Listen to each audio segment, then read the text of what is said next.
واتهاي داوديال warbixinteena habeenlaha ee bulsha TV-na waxaan idinku hayaa waa dalka ugu saboolsan dunida balse ay ku nool yihiin dadka ugu xaragada badan la caalamka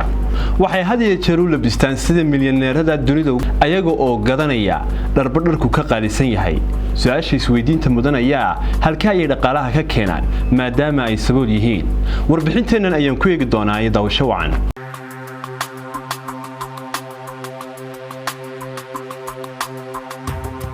nolol bulshada tan ugu saboolsan dunida balse waxay u labistaan sida milyaneerada ugu taajirsan caalamka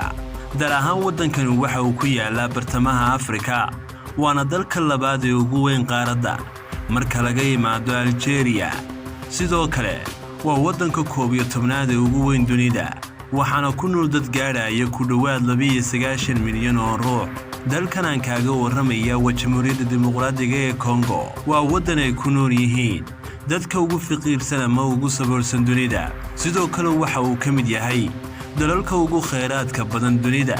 marka loo eego shidaalka dahabka iyo kheyraadka kale ee dabiiciga ah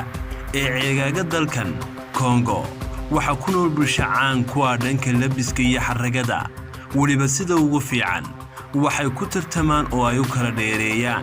sidii qof kastaaba ugu labisan lahaa sida milyaneerada dunida oo kale arintaasi ayaa dadka dalkan ka dhigtay mid soo jiitay indhaha caalamka dhaqankani ma aha mid ku cusub dalkan ee waa mid ay ka dhaxleen awoowayaashood ama dadkii ka horreeyay ay ka tafsiirmeen waa dad ku nool maalintii in ka yar $2 qoyskiiba haddaba su'aasha isweydiinta mudan ayaa ah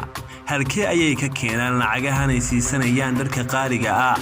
oo qaarkood ay siistaan $100 kuwaasoo ay ku labistaan milyaneerada dunida daraasad lagu sameeyay dalkan ayaa waxa lagu ogaaday in dadkani 80% ay ku bixiyaan dhaqaalahooda ku iibsashada dharka ugu qaalisan dunida taasoo keentay inay kala badato qiimaha ay ku kala bixiyaan quutal daruuriga ay cunaan iyo dharka ay xaragada u isticmaalaan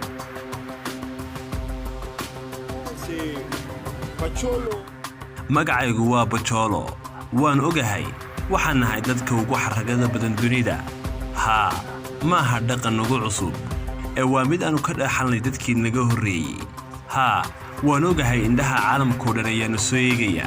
dharkaan aanu xidhannahay waa mid ay ku kacayaan $100 waanan ku faraxsanahay